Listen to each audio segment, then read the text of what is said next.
Hello, everyone. Thank you so much for coming and joining me here live to discuss climbing Mount Elbert and chat with you guys if you have any questions about this hike and, the experience getting up to trying to get to the top of the tallest mountain in Colorado. So, Hello, everyone. Thank you so much.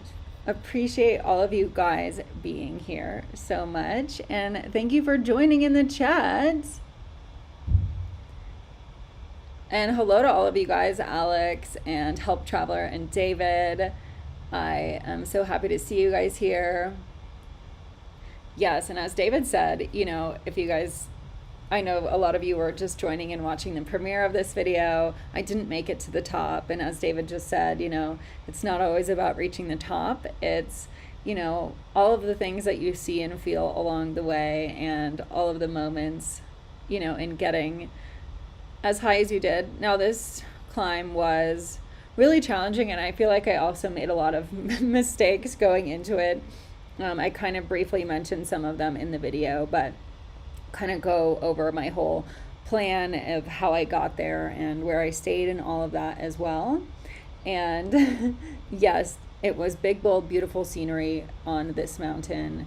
I don't do a lot of winter hiking in the Rockies, so this was kind of a challenge in a lot of ways for me, but I definitely should have brought snowshoes. So Mount Elbert, just so you guys actually know where it is, it's near Leadville, Colorado, which is pretty high in itself. I actually stayed over in Breckenridge when I did this climb, which was about an hour and a half drive over to the base of the mountain, which got me there a little bit late. The roads were super icy in the morning. It had snowed that night, and so it was just a little bit hairy even driving there. There were some rollovers on the way, and definitely had to go really slow. So I probably should have stayed in Leadville, but I wanted to kind of stay in a nicer hotel, which is why I stayed over in Breckenridge.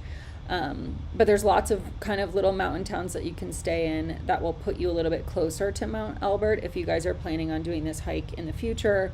Even in the summertime, Leadville is a great place to stay where there's lots of campgrounds as well. And yeah, thank you guys in the chat for saying, yeah, I'm brave, and I appreciate that. As you guys saw, when I got to the base of the trailhead, there was only one other car, which was the snowshoer that you guys saw in the video, Sal. And I was making my own tracks because he actually took the dirt road. So when you get to the trailhead, you park at the parking lot. If you have four-wheel drive, you can go down this dirt road, which is about a little less than 2 miles, that takes you to another parking lot. I had no idea what the conditions would be like, and because my tires were so bald, I was really scared that I was going to get stuck in like soft mud or something like that. So I decided not to go down that road and took that trail that you guys saw, which was beautiful. It's part of the Continental Divide Trail.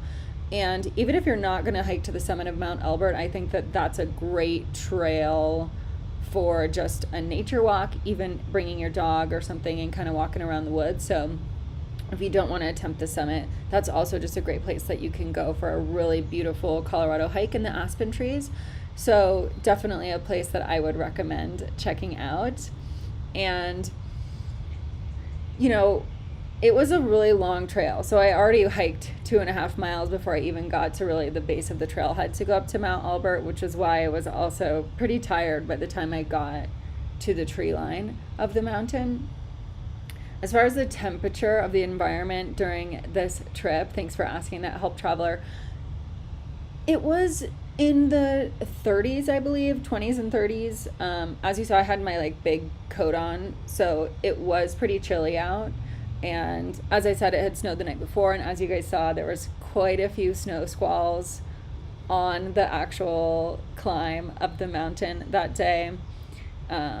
This is something that I talked about on Long's Peak, but also, even in the winter time, the Colorado mountains are just, the weather is so unpredictable, and even on a clear day, you could have a storm that just rolls in kind of out of nowhere, which is what happened to me. I had known there were going to be some storms but I was really hoping that they wouldn't affect me too badly, which obviously they did make it a little bit difficult.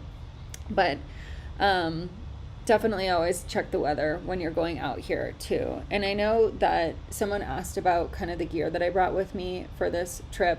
I guess I'll start with the gear that I forgot that I needed, which was trekking poles. I definitely should have brought those. I actually accidentally just left them in the car. I should have brought my snowshoes, which I left at the house and didn't bring, because I had actually read the night before on All Trails that the trail was packed and that you'd probably be fine without snowshoes, which is why I actually didn't bring snowshoes in the first place. So that was kind of a little bit of a mistake on my part. I should have just had them, brought them, put them on my backpack in case of deep snow. About midway through the video where I said, you know, that it was really difficult, was actually a part where I went off the trail, or I went off the people I was following, and I actually went to find the actual trail. But when I did that, I fell into snow that was up to my waist, and I had 2 sticks at the time. And trying to get myself out of this deep snow, I actually broke one of the sticks in half. So it sacrificed itself to save me, I guess. But then I was like, oh my God, I can't walk in this. This is crazy. So I had to go back and follow the snowshoer, which is what I ended up doing. And Dex Moore just asked, how is it compared to Klingman's Dome in winter? So Klingman's Dome, Klingman's Dome is a road. So Klingman's Dome, you hike a road the whole time. So it's very, very different. It's almost always melted to some degree because of the pavement. So you're not going to have deep snow. It's a much easier climb to do Klingman's Dome in the winter because you're just hiking 7 miles up a road, and then you have a little bit of an ascent up a trail. So pretty different than this. And for those of you that might be wondering where Klingman's Dome is, that's over in the Smoky Mountains. And it's the highest point there in the Smoky Mountains that you can hike to. There's an observatory up there, and it's a really beautiful spot, but very different than Mount Elbert as far as hiking conditions go. And yeah, 80s dude, All Trails was my primary navigation for this hike, and the accuracy is really good, I think, as far as the GPS location of where the trail is. That is really good. It's pretty spot on. There are times, I think, the trouble that I've had with All Trails from time to time has been that it's not always updated super currently. So there's been times when I've been hiking in many places around the United States where it's told me that I'm off the trail when I'm not off the trail. And this is usually in places where maybe the trail has actually been moved in the last year or two and it hasn't been updated. So that's usually the discrepancies that I see on All Trails. Now, I have the Gaia app and the Cairn app. I haven't used them too extensively yet, but I am trying to use them in the future so that I can kind of see what the differences are in some of the GPS locations. But All Trails was great. And Sal, the guy I ran into, the snowshoer, he actually did not have an offline map at all. And because there was no packed trail, when he was hiking, you know, up ahead of me, the reason he got turned around is because he was basically just reading a description of the trail. And there's actually about 4 or 5 trails up Elbert, but a lot of them intersect, especially when you get up there above the tree line. So reading kind of the description of the trail, it's not necessarily going to lead you in the right direction. And then the other issue with that was that all of the kind of like posts that normally would be sticking up to mark the trail were covered in the snow, so you couldn't see them. So the All Trails definitely helped me, and I do have the pro version so that I can download those offline maps, and I definitely recommend that because you don't always have reception, and the offline map actually keeps your GPS coordinates pretty accurately. So I really like to use that. And let's see what you guys are asking here. Dexmar, sorry, from Horsehead Trailhead. How is it going? I don't know, Dex. I haven't done Klingman's Dome from Horsehead Trailhead, so I can't really comment on that. So I'll have to look that up and maybe get back to you later, but feel free to send me a DM on Instagram if you want, and I'd be happy to take a look and see what that trail's like.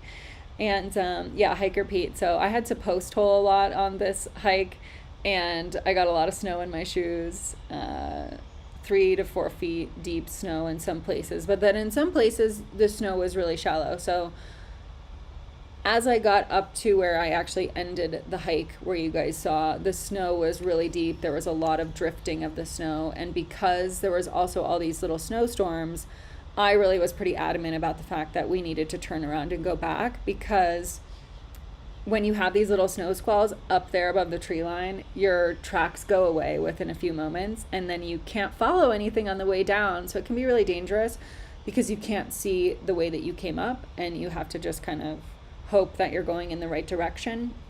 So if you're ever on a mountain with snowstorms, just get down as quickly as you can. I don't recommend trying to make it farther unless you absolutely are convinced that you're not going to have any other storms. And I know that you just asked what's next, Woly Schmoly, which I love your username, amazing.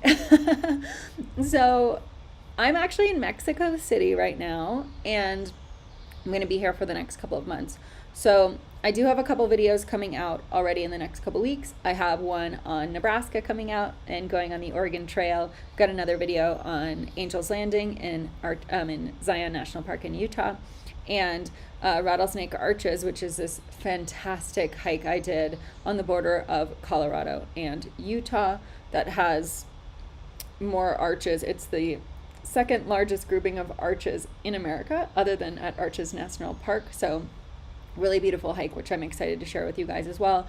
But here in Mexico, my hope is to climb Pico de Orizaba, which is the tallest mountain in Mexico. It's also the tallest volcano in Mexico, and it is 17,000 something rather feet, so it's pretty high, but you can hike it in about 2 days. So my hope is to do that next. And one of the other climbs that's also in this same national park where that mountain is located. So that's what's coming up next. And I'm going to be also just doing some smaller vlogs around Mexico City about some of the culture here. There's amazing architecture as well, and really great restaurants. So I'll be sharing some of that with you guys along the way as well. And I guess I just wanted to share a little bit more on the gear that I used for this hike as well. I had winter Gore-Tex boots. I had obviously snow pants in my bag if I needed them, but I had insulated pants on to keep me warm, gloves, a couple of different layers of jackets, as you guys saw, a couple of different hats. And then I brought 3 liters or 2.5 liters of water, a thermos of hot chocolate, and a couple of different things to eat on the trail as well. Norman just asked, do I wear 1 layer of wool socks? So I just wear 1 pair of socks. I do think my socks are wool. They're smart wool, and those are kind of my favorite. And I always bring a backup pair of socks as well in case my feet get wet, and in case of emergency as well. If you happen to be stranded or something like that, you would want dry socks. And my Gore-Tex boots that I have are fantastic. If you guys do a lot of winter hiking or plan to do winter hiking in the future, I definitely recommend getting a hiking boot with Gore-Tex inside. It dries really quickly when it's wet, and it will keep your feet really warm and dry. These are probably my favorite winter hiking boots that I've ever owned, and my feet are always warm. They don't ever get cold, so it's really, really great for that as well. Yeah, and Holy Schmoly just asked about Orizaba. Yeah, for Orizaba, which is that mountain here in Mexico, I will not be doing that solo. I'm going to actually do that with a guide service. So that's not a mountain I'll be doing just totally alone. It is a little bit of a technical mountain. You do need ice axes and crampons and some technical gear for that. So I'll be going out with an outfitter here in Mexico to hike that as well. And Ramsey's just asked if I had to pay any fees to access the park during the winter. No. So Mount Elbert is actually not in a park. It's not within Rocky Mountain National Park. It is within the national forest. There are no fees for accessing this area. Just have to get there and find a nice place to park. It does get quite busy in the summertime, as this is really one of the most accessible and more, I should say, easier 14ers, I guess, in Colorado, but that, in the season, I guess, the summer season. So obviously winter changes everything. I hope to come back to Colorado at some point this summer and hike this again when there's not snow. But yeah, there's no fees associated with getting up to Elbert, so you can just get there whenever you want and hike. It's free, which is great. My backpack for this weighed not too much. I didn't take much as far as gear for this heavy stuff. I would say my backpack probably weighed maybe 15 pounds, which was just basically water and other beverages, food, and my camera equipment, and then extra clothing, which I had, which was like my snow pants, an extra pair of socks, some extra layers in case I got cold as well. So not a super heavy backpack for this because I didn't need, as much as I did for Long's Peak or one of these other kind of overnight or longer climbs. Hiker Pete, a cooking system for that altitude.